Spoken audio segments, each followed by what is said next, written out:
untuk membahasnya lebih lanjut, kita sudah terhubung dengan Kepala Dinas Penerangan TNI Angkatan Darat, Brigjen TNI Kristome Sianturi. Selamat sore, Pak Kristome.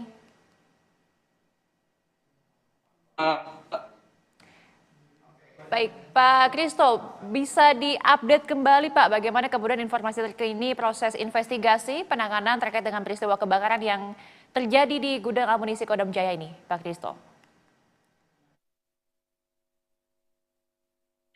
Bagaimana, Mbak? Tolong diulang, Mbak. Baik, boleh diupdate kembali Pak informasi terkini terkait dengan hasil ataupun proses investigasi penanganan terkait dengan peristiwa kebakaran yang terjadi di gudang amunisi Kodam Jaya, Pak Kristo?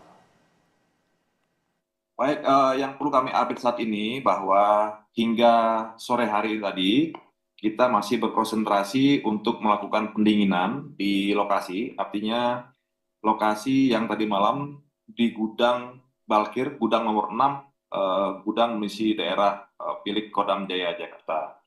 Nah, sekaligus kita juga masih menyisir berkoordinasi dengan aparat teritorial setempat dengan radius jarak 2 kilometer dari lokasi gudang munisi daerah tadi.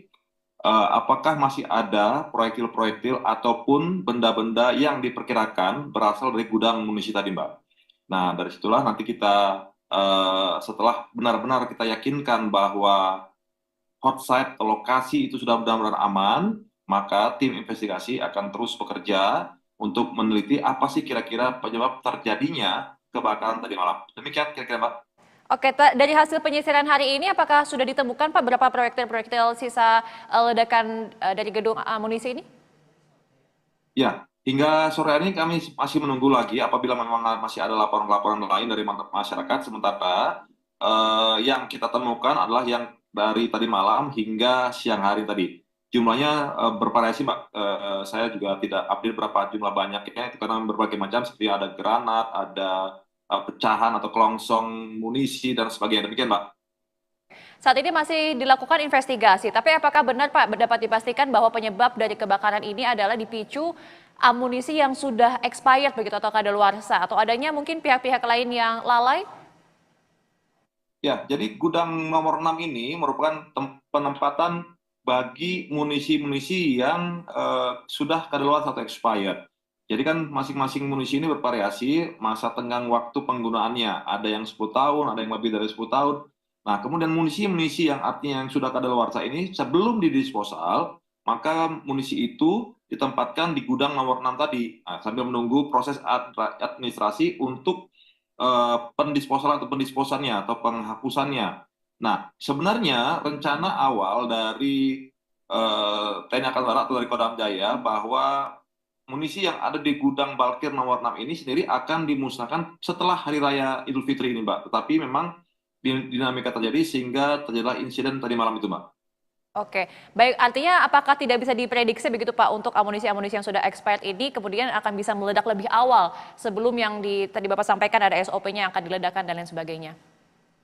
Iya, yang namanya munisi sudah expired ini kan bekerja tidak sesuai dengan sebagaimana mestinya lagi gitu. Nah, inilah yang perlu kita antisipasi ya. Artinya berbagai kemungkinan itu bisa saja terjadi karena kan bekerja sudah tidak normal, tidak sesuai dengan apa yang diperkirakan sebelumnya. Kalau yang sudah diperkirakan sebelumnya dengan disimpan pada suhu sekian, kemudian tidak digunakan, tidak kena goncangan, dia tidak akan apa-apa.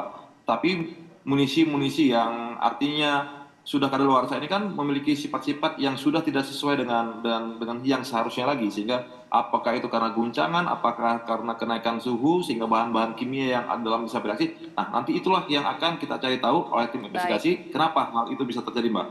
Oke, baik, saya kembali ke proses penyisiran tadi Pak. Jika nanti misalkan dari proses penyisiran ada masyarakat yang kemudian menemukan berapa proyektil begitu atau sisa-sisa kebakaran ataupun ledakan dari gedung amunisi ini, bagaimana kemudian masyarakat ini bisa mengembalikannya kepada pihak terkait?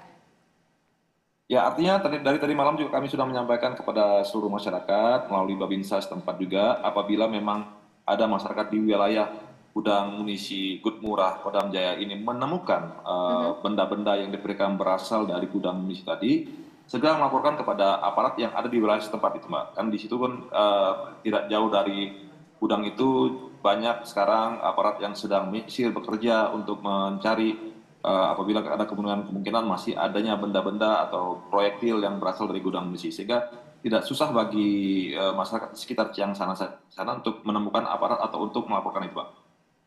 Baik. Pak Kristo, tadi kan kalau menurut informasi dari tim di lapangan, berbicara juga dengan warga setempat, kemudian mereka mengatakan bahwa lokasi gedung ataupun gudang amunisi ini dengan perumahan warga ini ada mungkin sekitar 50 meter, artinya sangat berdekatan begitu dengan lokasi kejadian. Apakah hal ini kemudian menjadi evaluasi ke depannya untuk penempatan lokasi gudang amunisi, Pak? Karena dikhawatirkan jika ada terjadi sesuai yang tidak sesuai dengan yang diinginkan, kemudian bisa merugikan masyarakat banyak.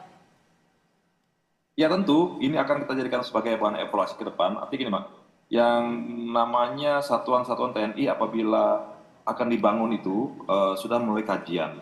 Dulu saat dibangun bahwa tempat ini adalah jauh dari pemukiman. Di tahun 97 Oh, itu jauh dari pemukiman, ya Pak ya.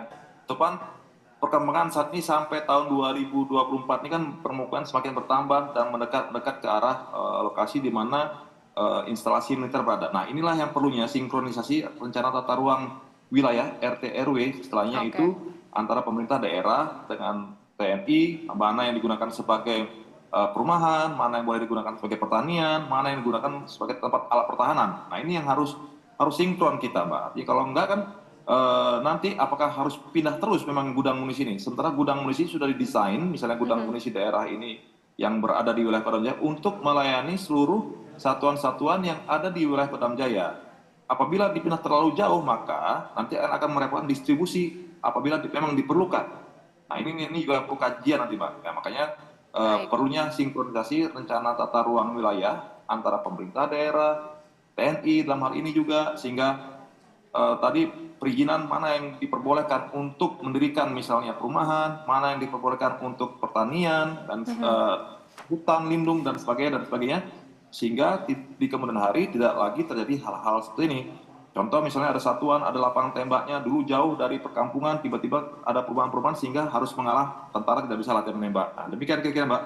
Baik, kita akan tunggu juga bagaimana kemudian hasil investigasi yang dilakukan. Terima kasih atas informasinya Kepala Dinas Penerangan TNI Angkatan Darat, Brigjen TNI Kristo Mei Sianturi telah bergabung di Berita Satu sore hari ini.